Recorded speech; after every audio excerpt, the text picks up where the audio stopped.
Hello, friends. I'm your host, Dr. Dave Layton, and thank you for joining me in our journey to hope. It is my desire through this podcast to bring you information about how to discover, sustain, or perhaps regain hope. In this episode, we'll be speaking with someone with a very interesting job that is also a valuable mission. We're speaking with Craig Dehut, one of the co-founders and COO of Appian Media. Hello, Craig. How are you? I'm great, brother, and thank you so much for being on this podcast. Every time I watch the videos and listen to the podcasts that you guys put out, I am struck by how well you guys work together. I know there's some relations going on there, kin Yes. to each other, but you just seem to get along with each other. There's a joy that comes across in what you do, Yeah. and I appreciate that. To me, that just sets a good foundation for the message that you guys are communicating, and so I want to congratulate you on that. That just comes through naturally. Well, I'm glad to hear that. I mean, I would be lying if I said there's, never any conflict. You are correct. Yeah, I've got now a couple of my brothers involved in the work. My brother-in-law, Justin Dobbs, writes a lot of the material for us. And then Stuart Peck, the other co-founder, we are like brothers now. I mean, I can trust him with so much, and we've been through a lot. And I'm blessed with the team that we've been able to put together. And I'm thankful for each and every one of them. And through thick and thin, we work together because I know that we're trying to accomplish the same thing. We're trying to glorify God with what we're doing, and we're trying to get people excited about the study of the Bible again. So yes, whoever thinks that Bible study has to be dry, sitting in a Bible class, listening to someone drone on, they're missing so much. And I try to inject an element of excitement. And when I teach workshops on how to develop Bible class, I says, excitement in Bible class is a good thing. It really is. And so anyway, all right. Well, your podcast, InRoads, is one of the podcasts that I envy. And I mean that in a positive way. I don't mean jealous in that regard, but I see it as a template for where I want to be when I grow up. So, all right. So anyway, I enjoy listening to that as well. And I want to come back to that later in the podcast and give you a chance to talk about that. Sure. All right. Well, some of our listeners may not be familiar with Appian Media. And so please share with us a little bit about you and then about Appian Media. Sure. So back in late 2015, myself and Stuart Peck were two Christians living in the Indianapolis area.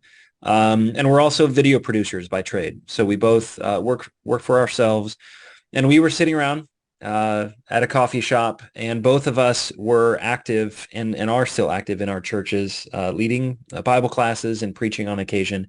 And Stuart was actually in the midst of a high school Bible class and was just commenting to me, these kids are coming in, phones in hand, because that's how they learn throughout the day. Schools are incorporating that. The kids go home and learn.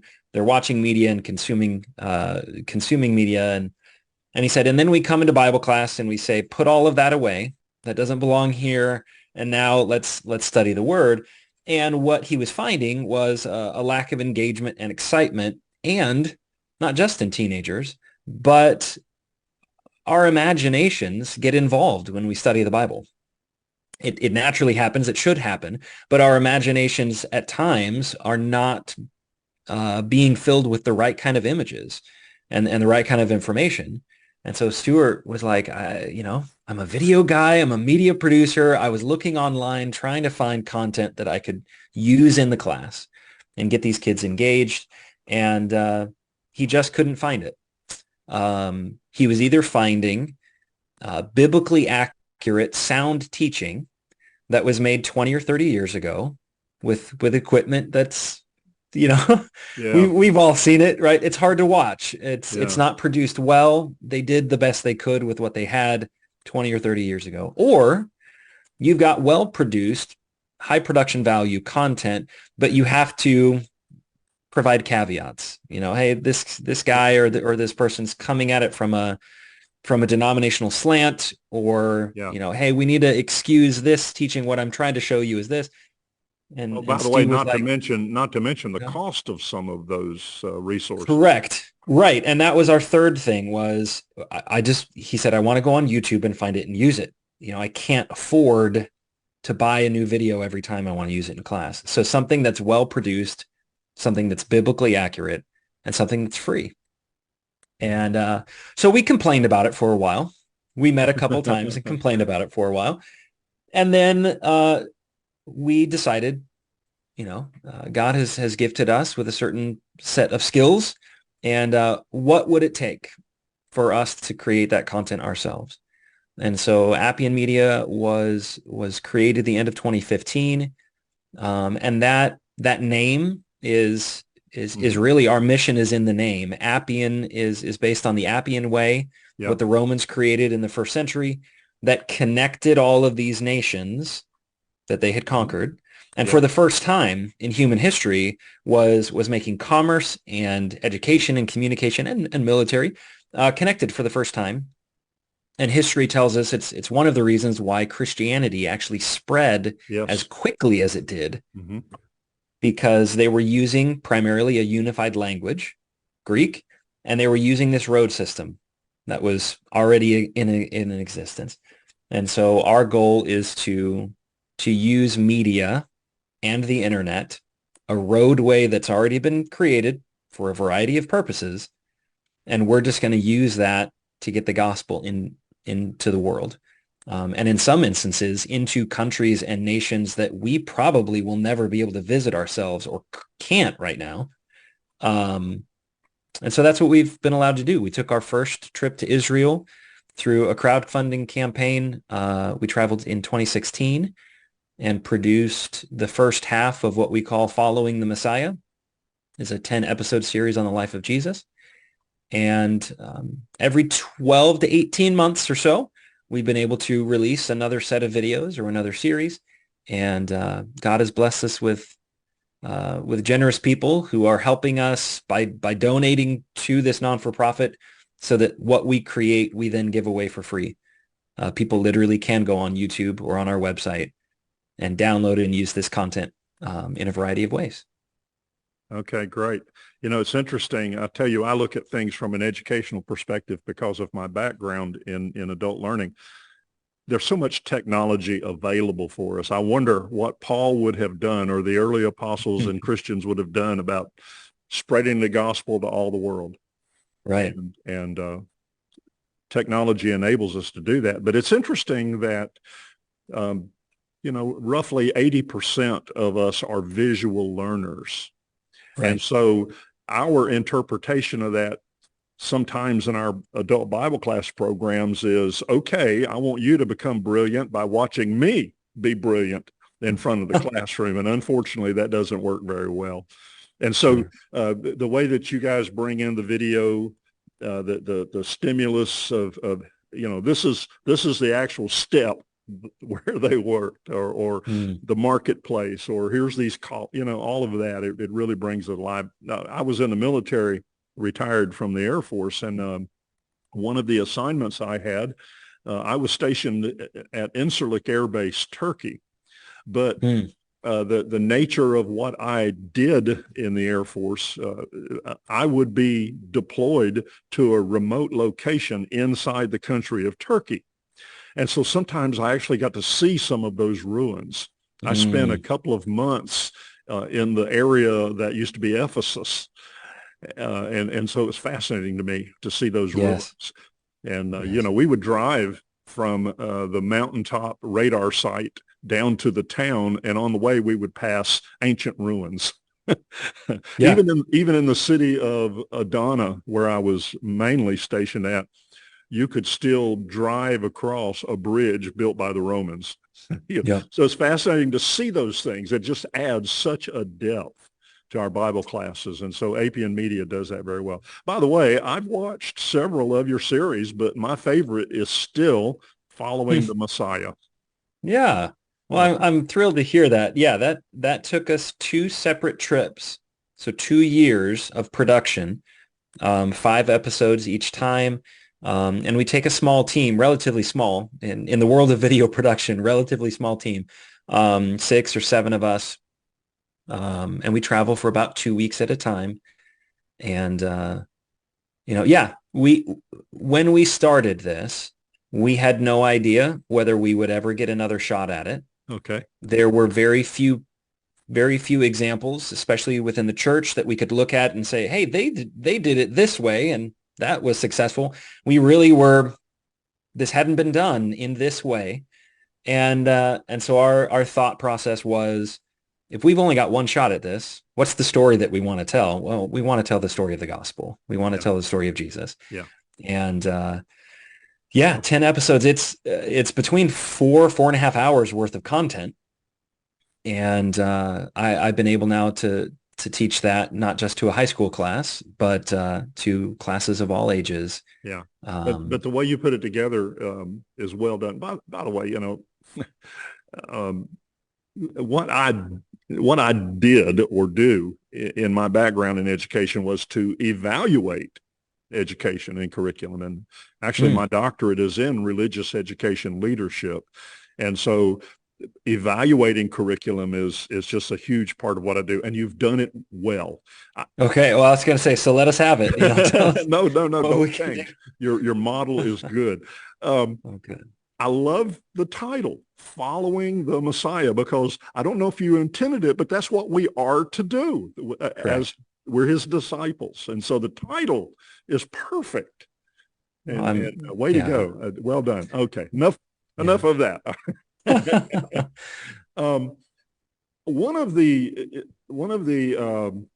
important uses of the material, I think, is yes, in a congregational setting. We have over 400 people here at the Prattville Church of Christ, and several adult classes and things like that.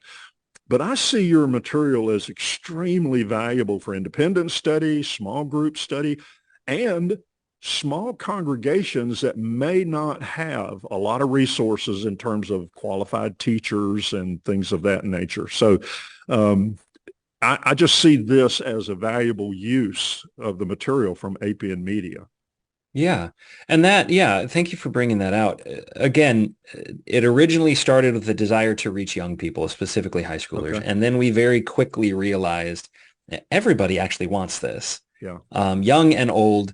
We hear from people in retirement age saying, I'll never actually be able to travel there, but Right. you've brought it to us. Or I've been a Christian now for decades.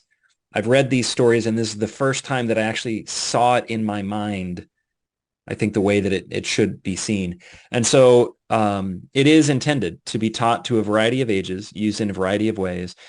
And we've been thrilled to see people using it in ways that we didn't even plan. So you have the videos, and then we, a couple of years later, began developing written curriculum. So workbooks that go along with the videos. They incorporate the videos themselves through use of QR codes.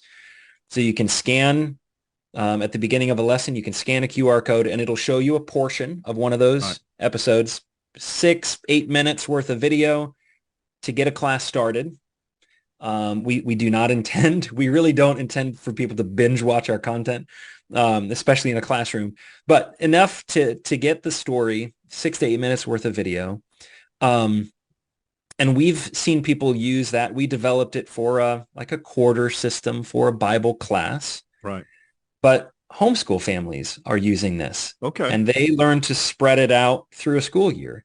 Like you said, small group studies. I myself have done that, where, the Following the Messiah is a 26 lesson study guide, but it's based on 10 episodes of video. Yep.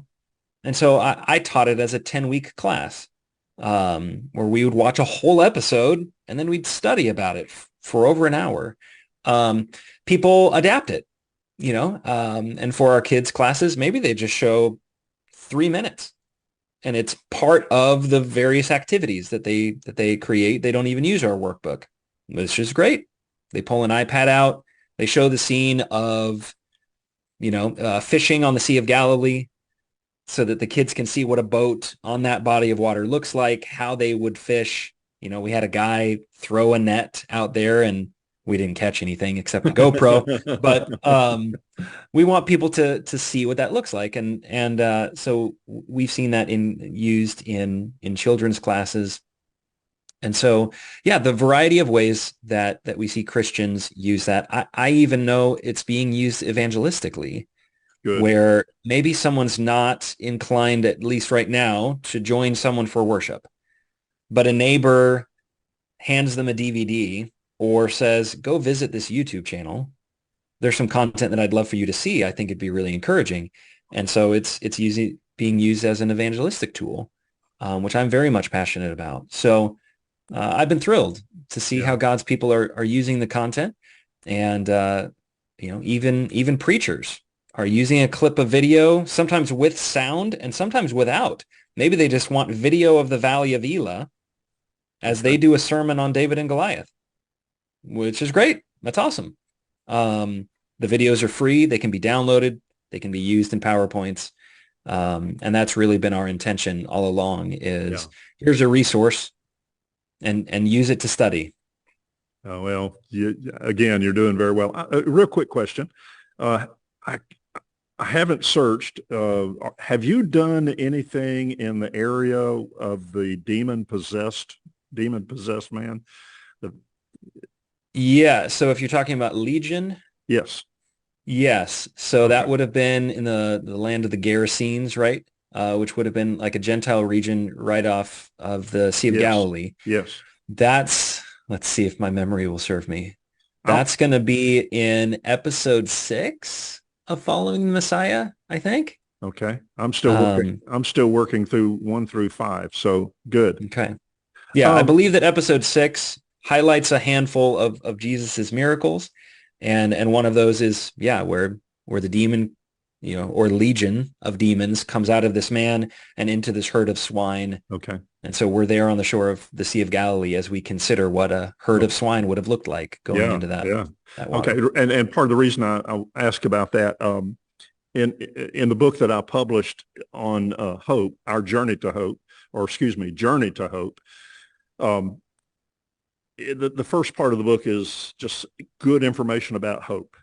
And then the last part of the book, or the last 6 chapters of the book, I use examples. I call them case studies of how the premise of the book is the closer we draw to our Lord, the greater our hope. And so I use that man as an example, an extreme example. I call that chapter is called From Madman to Missionary. And so as you were talking about that, I was thinking about that, and that would be very good to show that clip and then talk about how this man made that transition from hopeless to hopeful. Okay, well, let me move on. I said in my introduction that it's about helping folks discover, sustain, or regain hope. That's what this podcast is about. And so I think it's a fair question for somebody to say, well, okay, great. What's Appian Media got to do with me discovering or sustaining or whatever hope? What's that relationship there? And so, again, where my thoughts were on that is that you guys are showing the historicity, the historical proof of what the Bible says and of the life and times of Jesus. So speak to that for a moment, please. Absolutely. Yeah, our intention from the very beginning, and it's really what drives our mission, is we want people to better appreciate the Word. We're not trying to replace the Word. We're not trying to enhance or improve upon it. It's exactly what people need. If you're looking for hope, it's in the Word. What we're trying to do is, the way that I've explained it is, we are trying to give readers of the Word at least as much historical, cultural, and geographical information about the Word that the original readers had. And so when the Gospel of Matthew was written, that audience knew where the Sea of Galilee was and what it looked like. Okay. And so for us, as many of us probably listening to this podcast, we're talking about 21st century, probably American Christians. We are trying to provide at least as much historical, cultural, and geographical knowledge that the original readers had. So the book of Revelation, we did do a feature-length documentary about just the first 3 chapters, the 7 churches of Revelation. Oh, And great. what did those messages mean? So we visited Turkey like you. Ephesus was unbelievable. Why is that letter so confusing to many of us? Mm-hmm. It wasn't confusing to the original recipients. They knew exactly what was being said. And so what can we do through video, through media, through written material to help us have at least as much knowledge that the original recipients had? Because when we do that, we better appreciate the written word. And the word is the thing that's going to fill us up. It's going to remind us of the hope that we have in Christ. It's going to remind us that this world is not our home. It's going to remind us of the incredible things that Jesus did when he was alive and continues to do now that he's been resurrected. And I've seen it over the now almost 8 years that we've been doing this. I've seen people consume the content. The best thing that I can hear is when someone says, I watched your video about David fighting Goliath, and then I read through 1 Samuel 17 all the way through. And that passage now means more to me. It hit me different, or I saw something new in the text. That's what we're after. And so we're creating content to get people to appreciate the goodness and the power and the hope that we have through the written word. Okay. You know, and you're doing it well. Again, it's just making the word come alive. It's not old text. It's a living text. That's right. And so it's very much in the area of knowledge. There's several different levels of knowledge. I love to tell people about that word, to know something.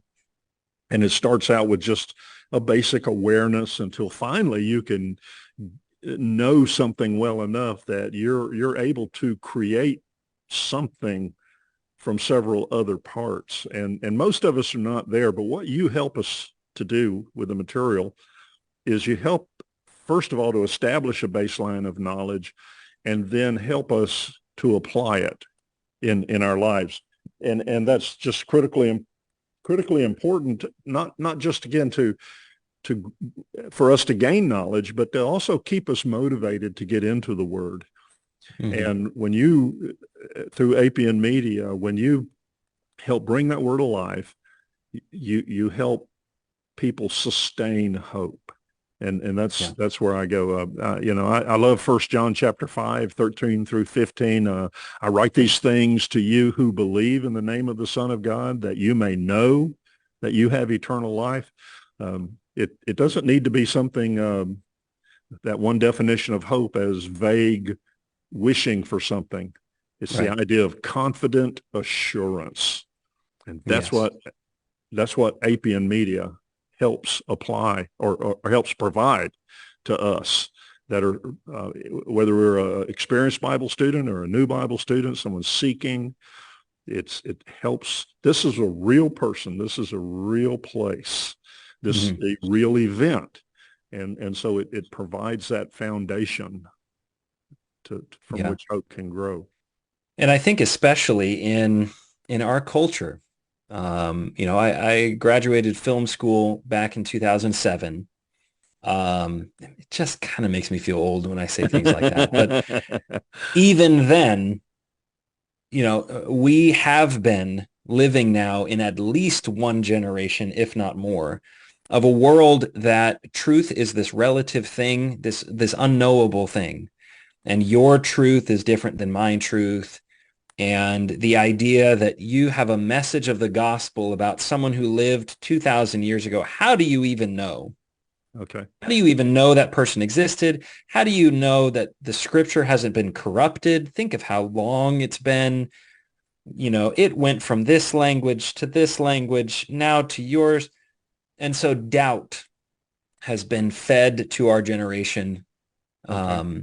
for too long, and it has seeped into the church where I see my peers, even people older than me, that for decades have held the faith, have trusted in the word, but they've listened to the world enough that now they're starting to question things that they knew, um, and hope is being taken from them because doubt is taking over. Yeah. And so if we can, in our small way, give assurances, there's still faith involved. But one example that I like to give is when we were over in Israel, we've been blessed to at least myself, I've taken 3 trips over there. Um, it was pointed out to us that rarely will you find someone in Israel who denies that Jesus the man existed. You'll go over there and they will acknowledge he was a real person who lived 2,000 years ago. Now, there's wide debate even over there as to who he was. Was he actually the son of God? Was he just a Jewish carpenter? But no one is foolish enough over there to deny that he actually existed. Uh-huh. But here, at least in our country, we've been fed enough doubt because we haven't studied the historicity. We haven't taken time to look at the evidence that some within our culture even question whether he ever existed at all. If we can provide through video, through interviewing experts, through going over there and providing the knowledge, showing you the places and go, look, Jesus was a real person. He was actually here. The culture was just as the way it was described. He talked about these places and look, they're here. We have evidence of them now. Faith is going to be involved to decide whether Jesus was actually the Son of God. There's going to be, and I hate to use the term leap of faith. I feel like there's a step. It's actually Okay. not that big of a leap. Good There's point. going to be faith involved, but it's not as far as of a leap as our culture wants us to believe that Christians are sometimes accused of faith is this thing that you use when you don't have any of the answers. Faith is this thing, this blind thing that you believe in because you don't know the answer. Well, in the case of Jesus and his resurrection, that's simply not the case. The evidence for the resurrection of a man named Jesus is undeniable. And that is where our hope comes from. That's where salvation comes from. And so we're going to show you the city. We're going to show you the steps. There's some debate as far as where the garden was and where the tomb Yeah. was, Yeah. but we know the city. Or the And we're birthplace. within, or the birthplace, right? We know it's in Bethlehem, and Yeah. it probably looked like this. Yes. And it wasn't a wooden barn, a stable full of animals. It was probably in a cave. And we want you to see that. Yeah. And history has been talking about it since the moment it happened. Even non-Christians, atheistic people have been talking about this historical event. And we want to share that.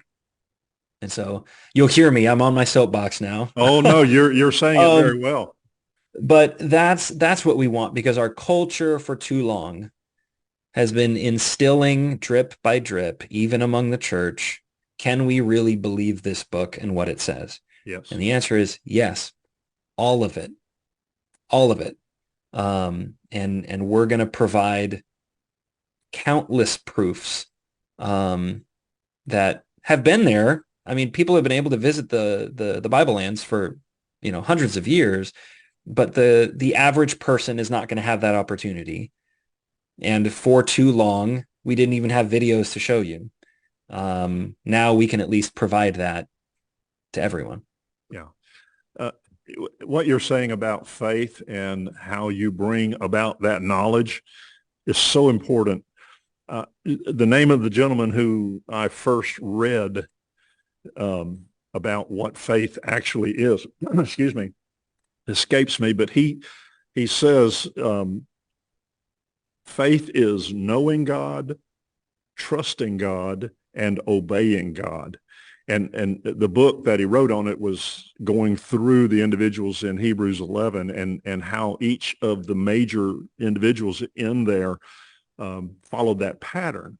And I teach a class on it, and I use it again in my book about hope, but I talk about as we come to know more and more about God, it becomes easier for then, and in fact, a motivation on our part to trust God.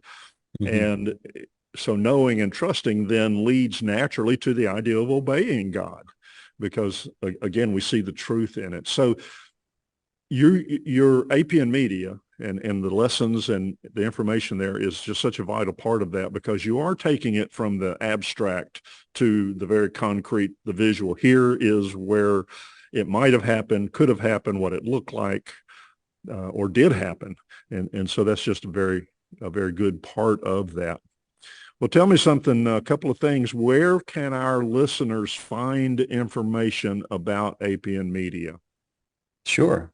So I've mentioned it several times. Our biggest channel is simply on YouTube. You can go on YouTube and look up Appian, Appian Media, and all of the content, not just the episodes, but the podcasts that we do, the behind the scenes videos. There's quite a bit that you'll find there on that channel. Or you can visit appianmedia.org. And all of our video series are free to watch, as well as our podcast series are free to watch there on the website as well. And that's where people can also, if they're interested, purchasing workbooks and the study guides that we've created for each of our series. And so those are probably the two easiest places. We do work with a variety of distributors, Right Now Media, Faith Life TV, and the Bible app and things like that have taken the opportunity to use some or all of our content as we create it. Thus far, we've been able to produce, like we mentioned, Following the Messiah. Back in 2019, we released a 5-episode series about the United Kingdom. So Saul and David and Solomon. And then, as I mentioned, we did a series on the 7 churches of Revelation by visiting those locations in Turkey. And we released that back in 2021. Okay. We traveled. We did that production trip during COVID, believe it or not. Wow. That was a challenge. That was a challenge, and I can see the Lord's hand in how He allowed that to happen. And so that series is available. And then we've also been working on creating some new children's videos based on that existing material. So we've now done what's called Lessons from the Land, the Gospels. So it's the story of Jesus, but it's 13 much smaller videos that are specifically designed for grade school level. We just released Lessons from the Land, the Kings, again, based on the United Kingdom. Back in October of last year, we were able to take a trip to Egypt and to Jordan, and we are producing what's called Out of Egypt. So it's a story of the Exodus, as well as the children's version of that. So Lessons from the Land, the Exodus. Okay. Those two things are actually being worked on now together. So, okay. And all of that is going to be free and available. So you also have your podcast. Yes, we do. So let's see. We have 3 different podcasts. Yes. So the more prevalent and the more up-to-date one would be the InRoads podcast. And that, for better or worse, features Stuart and myself. From the beginning, we've been encouraged just to share with people the motivations and the mission of Appian Media. But then we've also used it as an opportunity to talk with other people from a variety of backgrounds who are using media in some way to evangelize. And so sometimes that's members of our own team, but oftentimes it's, the creators of people like the Bible Project or many other Creation to Revelation and other organizations that are doing good things with media. So that's the InRoads. And then we did one series or one season of each of these, although we'd like to do more. But we did what's called the Digging Deeper podcast. Mm-hmm. Yes. One of our hosts, Barry Britnell, has been leading tours to the Bible lands for almost a decade now. And one of our executive producers, his name is Dan Kingsley, has also visited just dozens of countries. And so the two of them, kind of as world travelers and Bible lovers, sit down and dig into various locations that they've been able to visit to. Just two men who nerd out about the Bible lands, and it's fascinating to listen to. Um, and then finally, we did a series called Listen, My Children, Oh, okay. and that is hosted by Justin Dobbs. He's my brother-in-law, and then he serves as one of our writers and a story producer. And it's a unique setup. Basically, he sits down with one or more of his children and studies through the first few chapters of the book of Proverbs with them. And so the podcast is twofold. It's one, it's a study of the book of Proverbs, at least the first 5, 6 chapters. But two, it's instructional for parents on how to either begin or improve their own home Bible studies with their children. So Justin offers some great insights of, look, I sat down with my 6-year-old, and these were the types of things we talked about. Here's some advice that I would give when you're interacting with someone. Maybe your child can't read yet, or maybe they can, and this is, the advantages of that. And so, yeah, that's called Listen, My Children. Those are all going to be available wherever you find your podcasts. Okay. And there is some discussion from our team's limited capacity to do additional seasons of both of those. I think there would be real value in that. Okay. You talk about limited capacity. Yes. I was watching one of the episodes of Digging Deeper, and the camera panned backwards, and I saw you had 5 staff members working with you. Right. And so contrary to popular belief, people watch the behind the scenes because we love to put those out. We love to share with people what we call pulling back the curtain. We want people to see. None of us do this full time. Okay. None of us do this full time. Several of us would love to do this full time. Yes. But the vast majority of us, at least at this stage, have full-time jobs doing other things. Okay. So Barry is a software developer. Jeremy is an evangelist.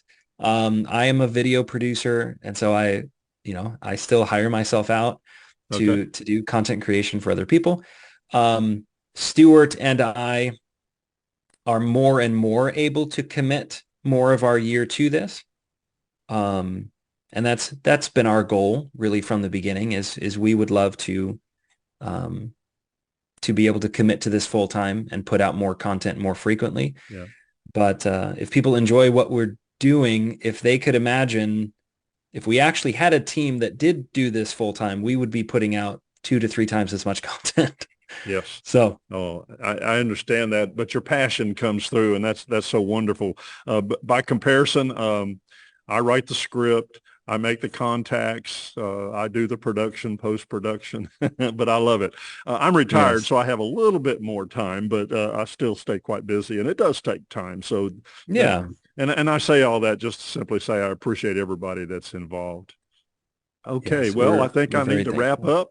up. Again, thank you, Craig. I just so much appreciate you and what you and your team are doing in the Lord's service. Well, we're glad to do it. We know that there's a variety of works and a variety of talents. The kingdom is being served in a lot of ways by a lot of people. And And that is so important. And I know I'm trying to wrap up, but I love to talk about when God was commissioning Moses. And finally, after all these excuses that Moses is offering, God says, "What's in your hands?" and Moses had that staff, and the power that Moses was able to wield with that staff because of God's power working through him. And mm, so I like to ask people, okay, what's in your hands? You've been given gifts, so how can you use those for the kingdom of the Lord? And you guys are doing that very well. well, we're glad to do it. All right. Well, friends, thank you for joining us together as we journey to hope. I invite you to follow this podcast so you can continue to gain insights into not only our journey to hope, but how we can help others in their journey. I invite you to contact me if you have any questions or comments, or you wish to share with me something you've experienced in your journey to hope. My email is ourjourneytohope@gmail.com. That's our journey and the number 2, hope@gmail.com. I promise not to share your email or put you on some kind of mailing list. I'm simply interested in helping all of us as together we journey to hope. I look forward to sharing more with you soon. Again, thank you for listening, And until our next episode, remember, we give all glory to God our Father.